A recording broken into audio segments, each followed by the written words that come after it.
إن الحمد لله نحمده ونستعينه ونستغفره ونستهديه ونعوذ بالله من شرور أنفسنا ومن سيئات أعمالنا إنه من يهده الله فهو المهتدي ومن يضلل فلن تجد له وليا مرشدا وأشهد أن لا إله إلا الله شهادة تنجينا من عذاب النار ويدخلنا الجنة بغير سابقة عذاب ولا عقاب وأشهد أن محمدا عبده ورسوله وصفيه من خلقه وحبيبه أشهد أنه قد بلغ الرسالة وأدى الأمانة ونصح الأمة ومحى الغمة وجاهد في الله حق جهاده حتى أتاه اليقين فصلاة وسلاما على عبدك ونبيك محمد وعلى آله وصحبه وسلم تسليما كثيرا.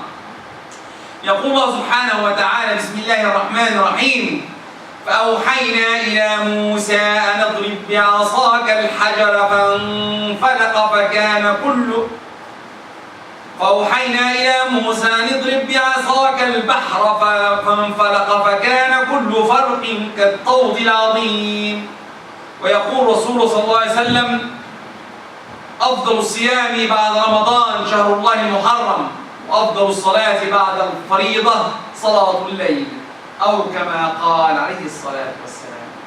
أما بعد, all praise to Allah, all praise to Allah, the one, the only, the one who should be worshipped. I bear witness that He is the creator of this universe and He is the one who should be worshipped. I bear witness that Muhammad alayhi salatu wassalam is His messenger. True mercy sent to us. If you follow His path, inshallah we'll be in Jannah. أما بعد, Allah created the days, created the month, created the years, and He is the one who said that 4 months of this 12 are Muharram. What does it mean Muharram for us? If you look at Muharram, this means that you shouldn't do in this month other than others. At that time, in the first era, in Arab era, in the Hajj, usually this is the time to go to Hajj. 3 of them are around Hajj, 1 month before, 1 month after, and the Hijjah. Which means the 3 months, to remember it easy, Dhul Qa'dah, Dhul Hijjah, and Muharram. Okay, why? People come to Hajj in Dhul Qa'dah, and they attend the Hajj in Dhul Hijjah, and then they leave in Muharram, so that they can reach their places safely. And the last month is Rajab, Shahrullahi Rajab. We are now in the Shahrullahi Muharram. Today is the 9th of Muharram. And with that being said, tomorrow, the 10th of Muharram, there is a story behind it. A big story. The Prophet first of all said, before Ramadan, he used to fast in the Shahrullahi Muharram, most of the month. He fasted most of the month until Allah gave us Ramadan and then he stopped. He fasted parts of it, not all of it. But tomorrow, what's the story here? The story, I have to go back one step back before I say the story of Sayyidina Musa. First, why the story? The Prophet came to Medina and he found the people having a celebration on that day, on the 10th. And he said, what's the problem? What's there? He said, this is the day that Allah made Sayyidina Musa go away from Fir'aun. He saved Musa from Fir'aun. But really, I need to go take another picture. Sayyidina Musa, when he first got the prophecy, you remember the ayat? Allah told him to throw the stick. And it changed to a snake. What happened? When he changed to a snake, he ran away. Ran away quickly. Why? He saw something he never seen before. He got scared. Okay. Then, let's go to the next one. The next one is when he saw the magicians. When they throw the sticks, Allah said in the Quran, يُخَيَّلُ إِلَيْهِ مِنْ سِحْرِهِمْ أَنَّهَا تَسْعَى. He saw the sticks and the ropes as the snakes. What's the next level? فَأَوْجَسَ فِي نَفْسِهِ خِيفَةَ مُوسَى. He got scared a little bit, but he didn't run away. He didn't run away this time. The second time, he didn't run away. He just got scared. And Allah said, don't worry, throw your stick, it will take it. Now comes our story. Why I'm going there, I'll tell you at the end. Where's the end, inshallah? Why I dropped this. By the way, everyone is a khutbah by itself. But I usually take to prove my point. The third time, when he was leaving Egypt. By the way, Sayyidina Musa left Egypt twice. First time, the first one when he went out after killing the Egyptian guy and he left this country. خائفا يترقب, ran away. This is the second time he took his people and he was leaving Egypt again. And when he went to the sea, and Pharaoh said, these people are bad. These people we need to get rid of. Why? Oh, get the army. Prepare everyone. Let's go and attack them. And subhanAllah, they went after Sayyidina Musa. And Allah in the Quran wrote it beautifully. Subhanallah, they saw each other. And what the people of Sayyidina Musa said, Inna lamudrakun. We are kept. There is no way out. The sea is in front of them. And the army of Pharaoh is behind them. And the army of Pharaoh, of Fir'aun and the Autad, is the army. Dictator coming to kill, not even to negotiate. And subhanallah, at that time, what's the worst one of the three I said? The first one when he dropped the stick, the second one we saw more than 3,000 sticks in front of him turn to a snake, and the third one, the army coming behind him. Definitely the third one. The army surely will kill him. But no, this time said, Kalla. No. Inna ma'ya rabbi sayateen. Training. Why I'm going that way? It's training. You train. He was well trained. Well trained in a way that, no, I'm connected. I have a power. I'm connected. No one can touch me. Kalla inna ma'ya rabbi sayateen. Okay? Okay, Musa, show me. Show us how can you get connected. Oh Allah, help me. Throw your stick. What? Throw your stick. Imagine someone comes to you. I need someone, 3-4 guys coming to attack you, and your father decided, he said, drop your watch. What? Come on, get 3-4 people with you and come and help. No, drop your watch. That's it. And Sayyidina Musa, Allah told him, drop the stick. Alqi asa. Sayyidina Musa even didn't negotiate. Didn't think about it. Okay, he's trained. He's ready to accept what Allah gave him. He threw the stick immediately to the ground. Immediately. The training makes perfection. The training makes you ready for the next step. This is the training. And Sayyidina Musa went through the sea. Imagine the water stood up like mountains. Kaljibal, like mountains. And Sayyidina Musa went through. Allah, so many times I read this part and I cannot figure out Pharaoh. Really. Pharaoh came in after him. Allah gave him the command, don't pick up the stick from the other side. Leave it. Okay, left. Pharaoh came after him and his people. And they saw the mountains of water. They didn't even think for a second. Pharaoh couldn't do that. There has to be a superpower who's doing it. How can I follow someone? Sounds familiar? How can I follow someone he cannot even help in that part? How can he do that? But أَضَلَّ قَوْمَهُ فَأَطَاعُوهُ. He was a bad leader. He took them inside the sea. And what happened? Allah said, that's it. Drop the sea on them. And they got destroyed. The question is, Pharaoh, he's a Pharaoh. He said he used his time, his powers. How about his ministers? Perfect. They used the power. But how about the army? The soldiers? The normal people? They drowned with him. They were penalized with him. Why? Why they were penalized? Even though they didn't do anything. They are following orders. They are following orders.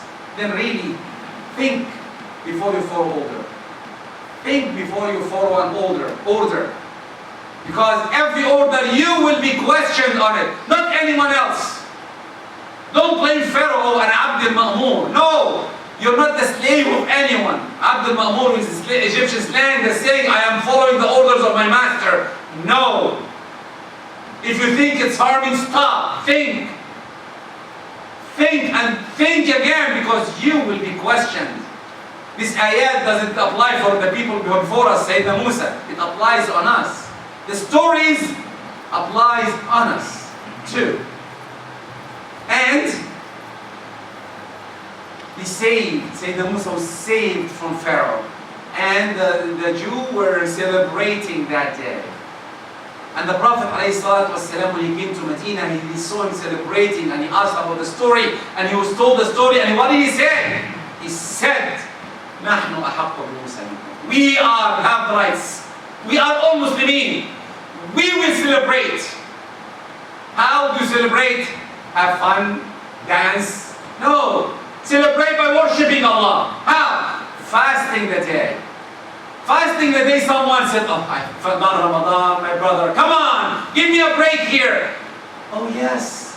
Fasting one day, I always say that. A bonus. Don't you like bonuses? I gave the khutbah before, a bonus. Imagine you get a bonus. Anyone here loves a bonus. We're almost going to the end of the year. And everyone working in a corporation will think about bonus. Oh, what's my bonus? $2,000, $1,000, I have to buy this. Right? The bonus for fasting one day. Guaranteed from the Prophet ﷺ, a whole year of hasanat. Or removing a whole year of sins. Which is, for me, I always say it positively that getting a whole lot of hasanat. A whole lot of hasanat.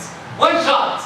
I'm using sometimes my slang. A whole lot of hasanat, one shot. Taking it one time. For one day, imagine you flip the page on you take the book. Oh, what is this? A whole year of hasanat, one shot. What did I do? You fasted only one day? Then the question comes, can I fast tomorrow only? By the way, we're forbidden to fast Saturday alone. By the way, Saturday, Friday alone, Saturday alone. You cannot fast them alone. I cannot say I'm voluntarily fasting Friday. No. I am voluntarily fasting Saturday. You cannot do that. You can voluntarily fast Friday and Saturday, or Saturday and Sunday. But you cannot say I'm volunteering to do one or the other. But on that day tomorrow you can. If it hits a coincidence like this, you can fast tomorrow alone. You can do that. Some of the ulama said you can do it. Fast tomorrow alone. It's better if you didn't fast today, fast tomorrow or after tomorrow. It's better, but I cannot. I'm an old guy, I'm a young guy, I want to play, I want to enjoy. Then do it tomorrow only. The hadith said tomorrow. 10th of Muharram. Is there anything I should do, like I see in the TV, hitting each other? It's a coincidence that Sayyidina Hussein died on that day. Nothing in religion saying, well, our religion comes from two parts. Two only can give us the religion. Who? Allah subhanahu wa ta'ala and Rasulullah. He's the Prophet. Anyone else after him? When he died? No more. And Sayyidina Hussein coincidentally died on that day. Does this imply anything for us? The answer is no. Should we reflect upon it? Reflect.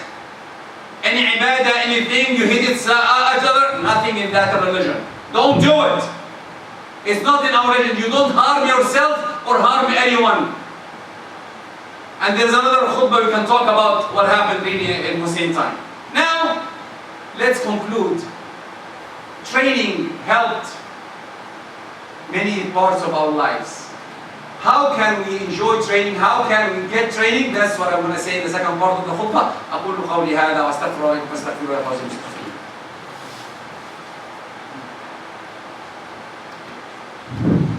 إن الحمد لله نحمده ونستعينه ونستغفره ونستهديه ونعوذ بالله من شرور أنفسنا وسيئات أعمالنا. أما بعد. When I read the ayah, فلما تراءى الجمعان قال أصحاب موسى إنا لمدركون. The iman now comes in. قال كلا إن معي ربي سيهدين. Don't this remind you of something else? Of the Prophet ﷺ when he is in Adghar, Hira, sorry. And the mushrikeen were surrounding the ghar, and Sayyidina Abu Bakr said, oh Prophet, if someone looked under his feet, he will see us. He will see us. He will see, where are we? And the Prophet looked at him with yaqeen. With yaqeen. And he said, Ya Aba Bakr, ma baluka bithnaini, Allahu thalithuhuma. Oh Abu Bakr, what do you think of two? Allah is the third. The most strong is beside you. What do you think? Then really, what should we do? One, training is by trying. Like what happened to Sayyidina Musa. First, he was scared. Second part, he was kind of shaking. Third time, he's fluent. Or by learning and understanding. Someone comes to you, that's what we call it, crash courses. In the corporation, we will give you a crash course. We'll tell you what happened, what if this will happen, what if this will happen. This prepares you to come and answer the question, to be ready. If this case happens, you are ready to respond. You are ready to talk. If someone comes and attacks you and tells you, your religion is bad, how dare you follow Islam in this part or that part. If you are ready to answer, you are connected. You don't get scared. You don't shiver in front. Oh yes, you're right. Oh, no God. Hijab is not important. Yes, hijab is not. No, hijab is important. There is a God. Because you're connected. If you don't know the answer, I'll come back to you. Give me tomorrow. I'll go and ask and come back to you. If you don't know the real answer, ask someone who's more scholar than you, more better than you, and get an answer back to him and bring him back. Or take him, you know, sometimes I do it even here. If I disagree with someone, come, you know, the sheikh is more knowledgeable than me. Maybe I don't know, maybe I'm wrong. Maybe I'm wrong. Come with me and learn and ask him. And ask him, maybe I'm wrong. This is part of how we should be trained, how to get ready for any question happening. Let's conclude. Let's conclude. Every part of our lives is not a story. The Quran is 1/3 of the Quran is stories. If we talk it in a story like a series, Kani and Makan, okay, I'll tell you a story, and at the end of the day you throw it out, you're lost. Quran is not a storybook. Quran is a religion book. It's every ayah, every part is affecting your life. And you have to get it from it. Get what affects you from it. The story of Sayyidina Musa affects us for many reasons. One, training is very important for every one of us. How to respond, how to understand, how to answer religion. Don't be as scared if someone attacks Islam. Don't. It's okay. It's a test. Everyone will be tested in a different way. Two, training makes perfection. The more you get asked, the more you get answers. Three, get ready to say, I don't know. I'll go and get an answer for you and come back with an answer. It's okay. It's okay. And who is better than both of us, Imam Malik, was asked about 40 questions. I believe 6 or 9 of them. He said, I know, and the rest I said, I don't know. I don't know. Imam Malik, not Ehab, not Ali or Hassan. Imam Malik, one of the best scholars. He said, I don't know. Really respond to that. Last one, understand that we need to know our religion. Knowledge is the best thing you can take. Always try to grab knowledge. Knowledge will not hurt. Why we are hurt? Because of our ignorance. We go to the dark. Imagine this place is dark. Turn off the lights, get the shades down, and they ask everyone to leave. No one will leave because you don't know the way out. But if the lights are on, knowledge is there, lights are there, you can leave easily. You know your way. Remember that tomorrow is 10th of Muharram. And remember that the Prophet said that it's better to fast one day tomorrow. If you can fast one day extra, it's preferable, but tomorrow is try your best to do it, inshallah. I know I took a little bit longer than expected, but really I need everyone, even the youth, my young boys here, try to remember fasting tomorrow. Please try your best. I know you wake up at midnight, midday, 12, after 12 even. Finish it. Make the day connect. Make it count. Someone will say, it's especially him. I'll finish with that. Someone say, I don't have any sense. The left engine is not writing anything for them. Why should I do it? The answer for you and for you, when you get older like me, over 25, you will wish that you fasted that day. You will wish, because now you have a whole reserve of hasanat going up with you. Imagine, you have a lot saved. When you're over 25 and you're getting older, 26, 27, same age as me, at that time, subhanallah, you will wish. I'm now wishing that my father forced me to memorize the Quran. I'm trying, but it's very hard. I wish that my father pushed me a little bit extra to fast the Quran, but he didn't. I wish. Now I'm wishing everyone, try your best to memorize the Quran. Try your best to fast tomorrow, inshallah. Allahumma ahdina fi man hadayt. اللهم اهدنا فيمن هديت وعافنا فيمن عافيت وتولنا فيمن توليت اللهم اجمعنا ولا تفرقنا اللهم اجمعنا ولا تفرقنا اللهم استرنا فوق الأرض واسترنا تحت الأرض واسترنا يوم العرض اللهم اغفر لنا ولوالدينا ولمن له فضل علينا واجعلنا من الصالحين اللهم اجمعنا مع رسولك في الفردوس الأعلى يا رب العالمين وآخر دعوانا الحمد لله رب العالمين وقوموا إلى صلاتكم يرحمكم